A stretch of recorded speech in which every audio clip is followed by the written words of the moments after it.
Hello, good morning. Thank you guys so much for coming. 9 a.m. start, a little bit after 9 a.m. And I see some faces repeat from yesterday, so thank you so much for coming back. We hope you enjoyed the experience that you guys came and made happen. We've got an amazing lineup of speakers again for you today. But we're going to kick off with a really short video which really explains the culture and the ethos with which we're running Solve for X.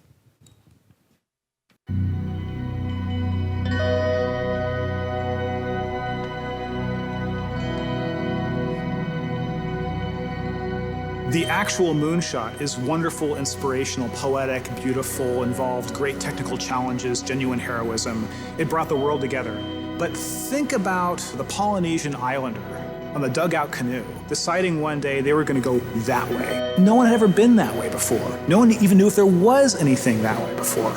It was amazing, and it changed the world. People can set their minds to magical, seemingly impossible ideas, and then through science and technology, bring them to reality. And that then sets other people on fire, that other things that look impossible might be accomplishable.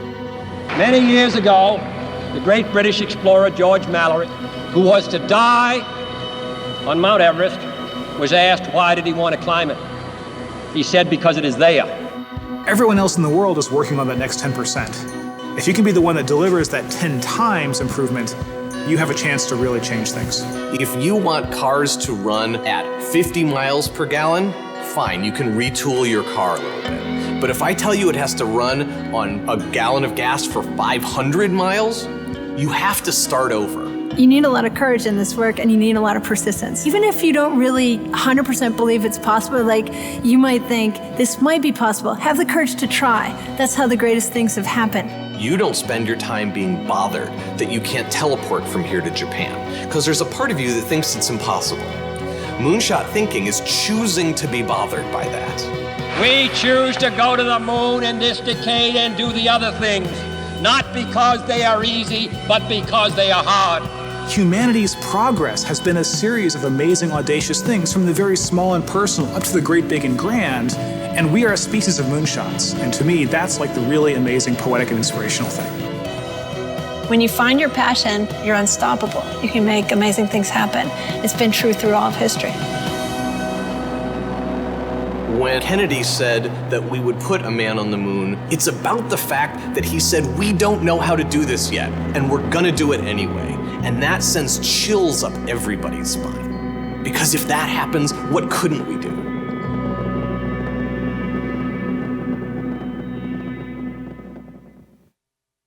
Yay.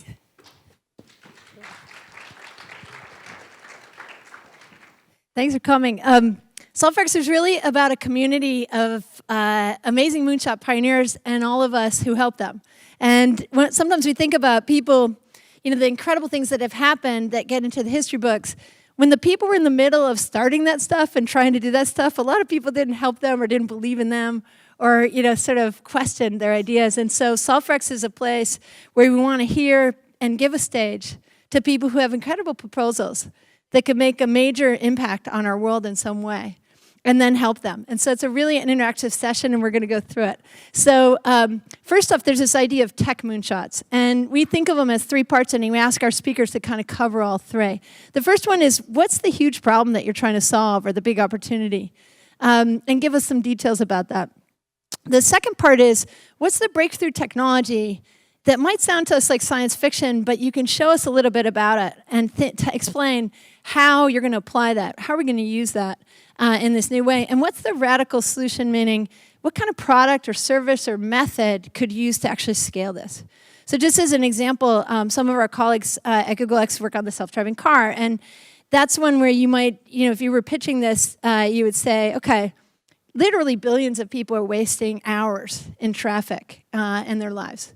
And we have huge safety concerns, and even more now with texting and driving and security, you know, the security of driving. And the third is even fuel efficiency. And so kind of a problem worth solving.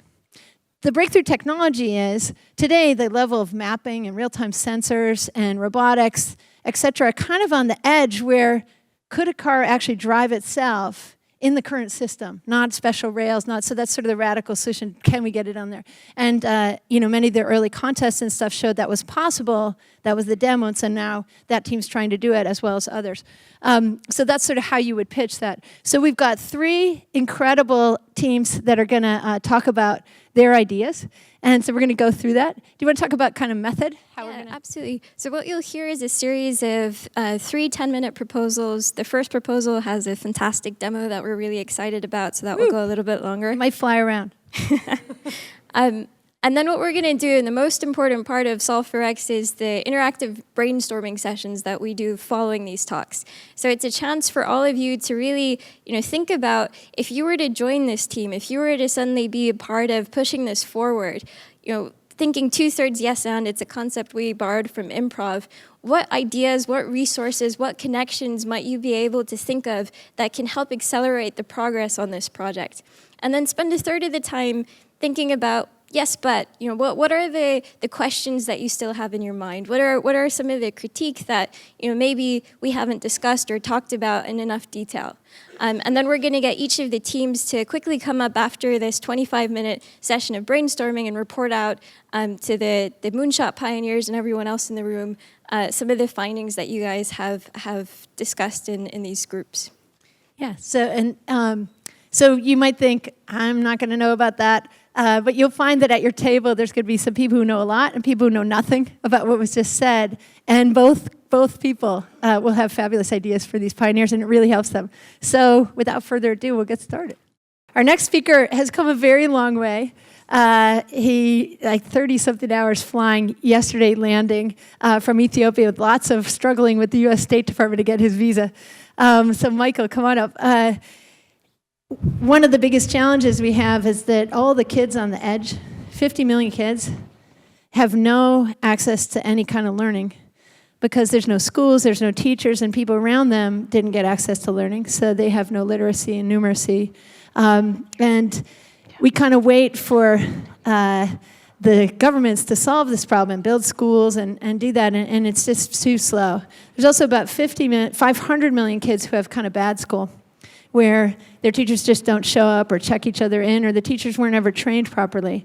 And so there's several people who've been working for years on things like the OLPC $100 laptop and those projects, and some of those most amazing people who've been working on them have been in the field and have the best information about what's working and what's not working. And so Michael is part of the teams that have worked on the $100 laptop projects now into the reading project, and he's going to talk a little bit about those learnings and some of their insights and what they think we should get done with hyperlocal solutions. And I think as you guys start, you're going to play a video. Okay, so you're going to talk about. Yeah. Thanks. Morning, guys.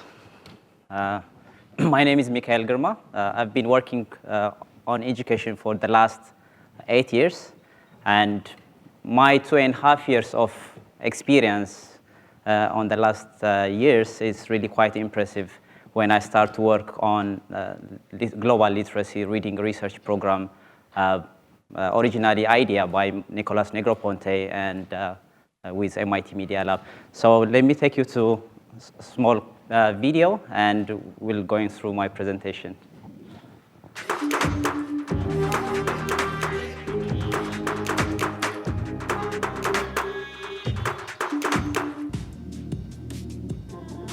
Right now we are in a place called Wanji. It's in the village. So this is on the other side. There is actually a crater, and on this side actually this is a village where we selected to run the project. So this house you can see in front of us is actually the solar house we built for the kids to meet in the morning, and the village actually we cover was only this small area, including one more house on the other side. Yeah. So usually when you come here, we collect the data. From the tablets to my laptop, I transfer the data, and we send the data to the MIT for scientific analysis. Dog. Bird. They really get access to technology very easily, and it's very easy.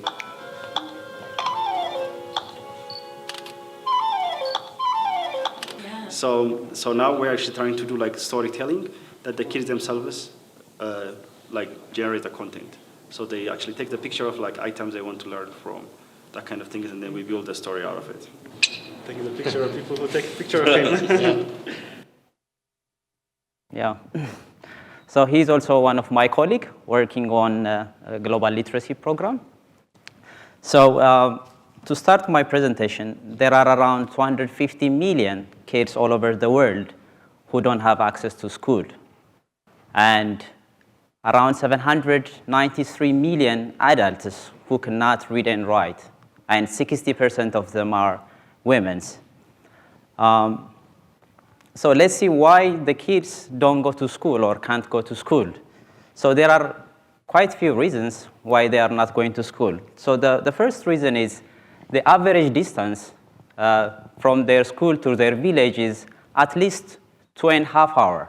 So for a 3-year or 4 years kid year to go to school and come back in a really rough situation is almost impossible.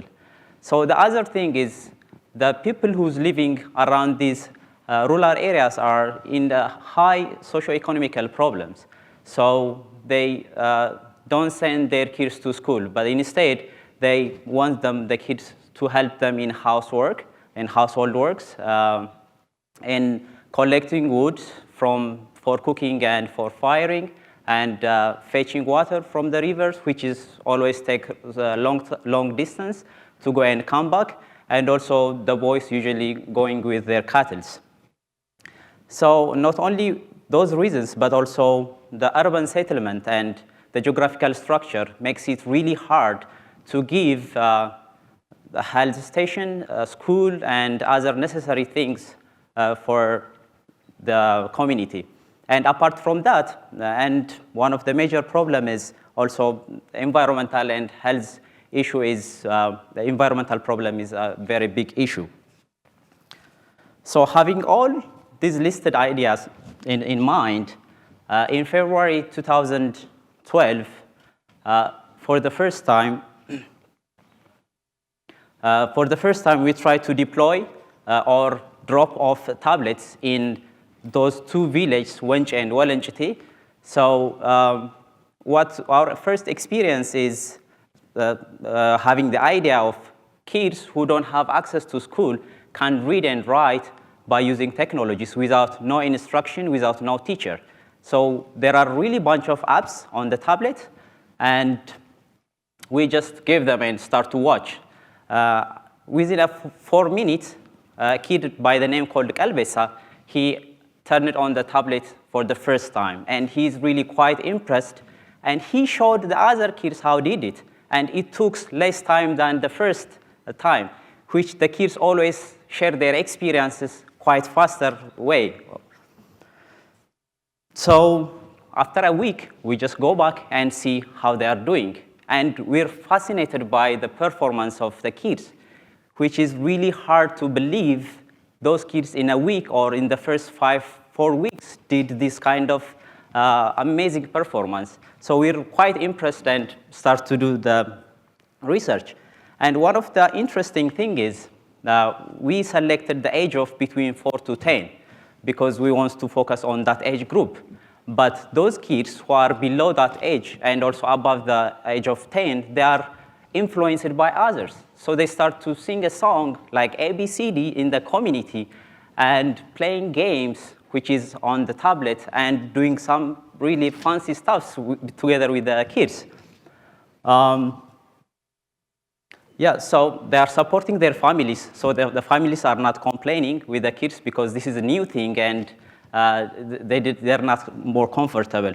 So after 5 months, this kid, Kalbesa, who claimed himself a lion, he unlocked the tablet for the first time, and we're really quite impressed because we blocked the camera apps, so we don't want the community, we don't want to touch the community privacy, and the data is going to be too big if the kids take a picture.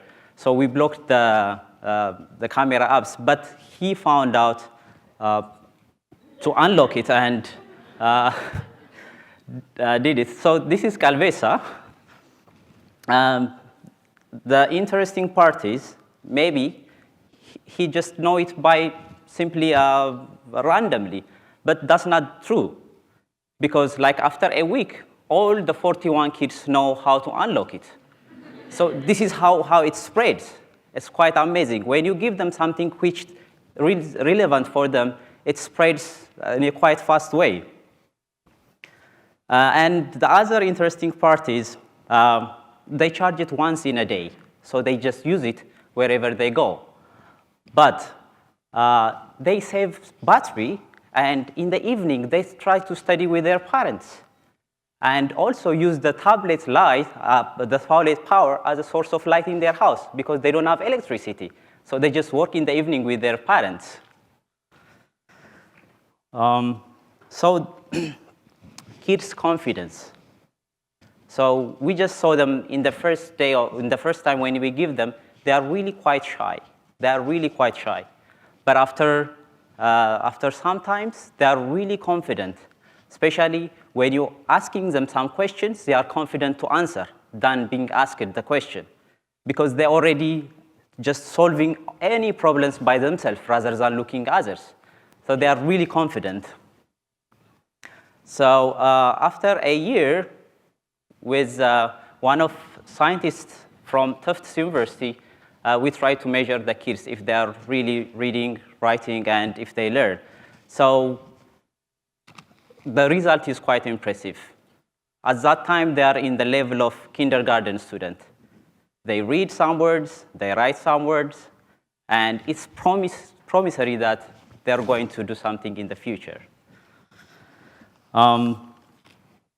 So these were the questions, or some of the equations.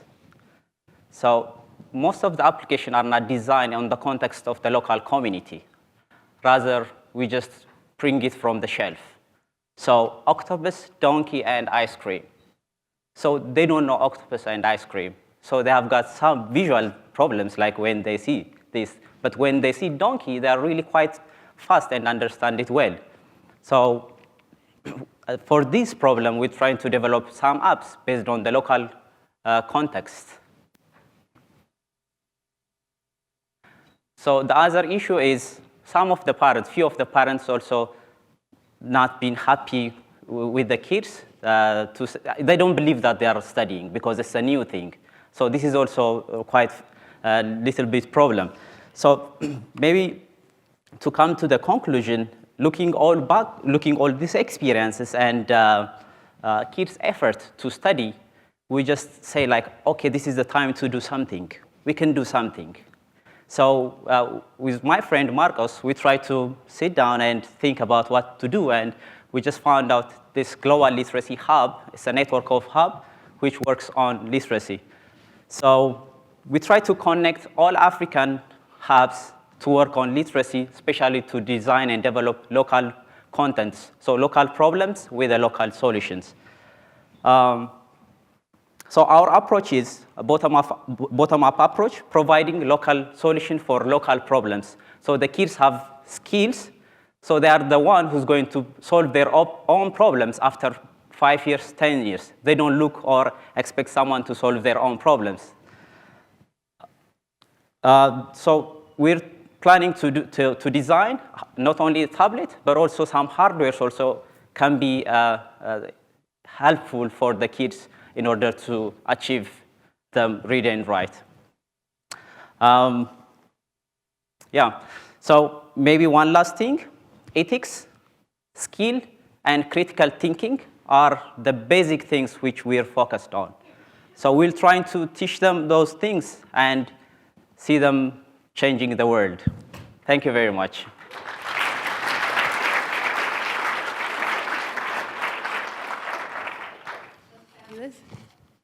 Thank you. So quick question before Scott comes up. Michael, so we see this as such amazing moonshot to take all the stuff. It's almost like the future's here. It's not evenly distributed. And so these are Android tablets. We have them here. Now the kids have them. But what we really loved was your insight to have local people versus octopuses. They can learn about octopuses later, but local people who have much more context, working with them and having people lift themselves. Is there any question as people brainstorm that you would love them to help you with, in addition to anything, any imaginative things they think of or critical things they think to be worried about?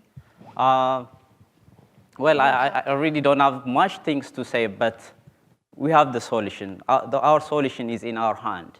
But thinking in the right way is the only way to solve those problems.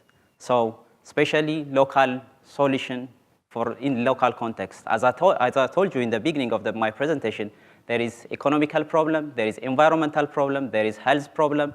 So our content, if they are focused on those kind of social issues, they are the one is going to solve those issues in the future. So that's our main target and focus. Terrific. Okay, great. All right. So next up. Thank you.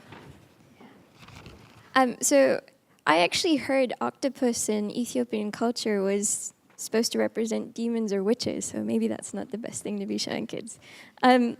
Next up, we have Scott Klemer, who is from the University of California, San Diego. And to continue the theme with education, Scott is going to be talking to us about how MOOCs and online education can really change the way that we think about how we structure our curriculum and structure our learning.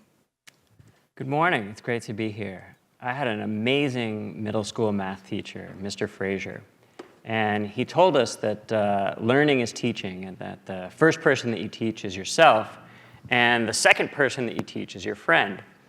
And one goal of this Google X series is to foster order of magnitude, even multiple order of magnitude changes. And so I wanted to enlist your help today in thinking with me about how we can scale Mr. Frazier's insight.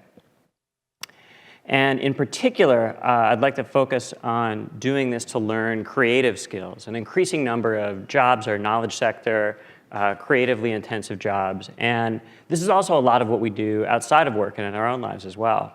And there's a huge amount of enthusiasm for this right now. It was amazing this morning to see the line snaked around the block to be able to get in. I'm not used to that at conferences that I go to. And there's a whole lot of people who don't have access to the creative and technical content that's available today. And we want lots of people to have these skills. Lots of people want these skills. How can we address this need at scale? Before becoming a cognitive and computer scientist, I was originally trained as a designer, and here you see a couple of design studios. The traditional design fields rely strongly on this studio model of education. It was founded in 1819 when the École des Beaux-Arts in Paris got going, and it's flourished and really grown over the last 2 centuries, I think because of the benefits of peer learning, the ability to see what your friends are working on, to be energized by critique. But this doesn't scale. I mean, this is the most high-touch teaching approach you can imagine. And so how would we do something at scale online? I think that in a lot of ways we can turn this problem into a solution. My colleague Jim Holland famously observed that the most exciting opportunities for online media are when you get to go beyond being there, as opposed to just making a poor facsimile of the real world. Do something that's different, that leverages the power of computation. So what we've been doing in my research group is we've been exploring ways that we can use the scale of massive online classes to be able to foster new kinds of peer interactions. And I'm going to share briefly a couple examples of this with you today. A couple of years ago, in collaboration with Coursera, we started to put my design class online. And we were thinking about, well, how would we have the project work be something that was available for all the students? And my colleague Ed Hutchins gave me the courage to use peer assessment and see if we could scale that up to a planet scale class. He'd been using it for a couple hundred students really remarkably. And so Ed gave us the courage to build this out. And it worked remarkably well. The way that it works is that we have students first practice assessing their peers. This is a new technique and a new skill for them. By the way, it's also a really useful skill to have in addition to having the outcome of being able to grade assignments. So after we train you up on assessing your peers, you'll go out and get 5 randomly assigned assignments. one of which we know the score for so that we can check a ground truth. And at the end of it all, we have you self-assess your own work as well, which is it's valuable to learn to become your own critic. And what we found is that this works really well. More than 90% of the students in a pass-fail class, like a lot of these online classes, get the certificate that they deserve. Peers are a little bit lenient, so there are a couple of people who sneak in and get a certificate even though maybe they didn't do all of the work. There are, however, corner cases, and one reason that I'm excited to be here today is that I think things at scale, the corner cases scale too. And I wanted to think a little bit about what we can do there. And this has been used in more than 100 other online classes. In general, it works really well. And what we found is that it doesn't work automatically. You can find blog posts where people are really frustrated by having a wingnut grade their hard-wrought work. And what we've seen is that there are some strategies that are important for being able to do peer assessment well. And so we've worked a lot on being able to teach the teachers and being able to bake these into software. One of the things that's really fun is getting a score is nice and all, but it's valuable to be able to get some more personalized feedback. And for many of you out there who are teachers, you know that students always crave more personalized feedback. This is true even at the massive scale. And what we did is we realized that a lot of the feedback that we were seeing is variations on a theme. So we package up these fortune cookies, which codify common bits of feedback, and then students can customize those to give them to peers. A worry about these massive online classes, you may have tens or even hundreds of thousands of students who are taking these classes, and yet, maybe we're all alone together. Maybe it's just 100,000 people around the world staring at a laptop and having no engagement. And again, what makes design so exciting is that you have that opportunity to be in the studio with others. The community is really the most important part. And so what we did is we came up with this system called Talkabout, which leverages Google Hangouts to be able to offer many small group discussions in massive classes. We first rolled this out in Scott Plause's social psychology class, and students described the experience of being able to talk with peers as, wow, it's like a mini UN. We had an Australian in Dubai, an Afghan, a Romanian, an Indian, and myself, a Pakistani. And what we see is that not only do students feel really energized after participating in these discussions, and they're really cool to be able to sit in on, students who participate in a randomly controlled trial in a high diversity discussion condition actually performed better subsequently in the class than those that were in a low diversity condition. And so I think especially for domains like social psychology, seeing diverse perspectives can be a really powerful learning motivator. One reason that people are often surprised when I talk about being able to scale peer learning is that there's an intrinsic paradox. You're asking novices to do something that definitionally only experts can do. The reason that you're the teacher and not the student is that you have the ability to do the grading and create the content. And when we flip this and have more peer-focused efforts, I think that the key to making it work is creating micro-experts. And this is similar in spirit to the work that, for example, the Folded at Home protein folding folks have done, where you can train people up in a narrow domain and build useful skills as long as you design that experience very carefully. And so recently we've been exploring moving from a score-based approach, which actually requires a fair amount of expertise, to a more attribute or label-based approach. So what are the attributes of this assignment that you see here? And that works a lot better. And it discourages laziness as well, which is important in reducing those outlier wingnuts. Another thing that we can do is, although machine learning is not at the point yet, at least, where we can automatically grade creative assignments, it can help a lot. And so we've explored, because we have this large corpus of training data, we worked with Richard Socher and colleagues to be able to have an NLP-based system be one of the peer graders, or something that helps do triage on student submissions. And we found that by adding the structure, combining students do the label-based grading and then verify it, we can add a machine in to be able to reduce the overall workload and at the same time give people higher quality feedback. So the moonshot that I'm sharing with you today is, I think that we can use strategies like this. So far, we've just scratched the surface to be able to, in situ, build practical theory with large-scale real-world experiments. And part of what enables this to be both possible and powerful is that with online education, one thing that I think hasn't been noticed enough is that you're baking a lot of pedagogy into software. And this makes it much easier to transform learning to other classes. If we come up with something really good in one class, by virtue of being in software, it automatically moves to the other one. And when I talk about theory here, I'm really inspired by the work of Kurt Lewin, who was a social psychologist of the last century, who said that the best way to understand something is to try and change it. And so to generalize this strategy, to exify this strategy, what we want to be able to do is, now that we have, with the power of lots of connected devices, the ability to run actual, real, controlled experiments, the kind of thing that we used to only be able to do in the lab, we can do that in the real world now. We can do those experiments toward goals that people really care about, and we can use that to bubble up theory, and this is the step that I think industry doesn't always need to do immediately, so it often gets left on the cutting room floor. We can bubble that up in a way that's reusable, that can help other people as well.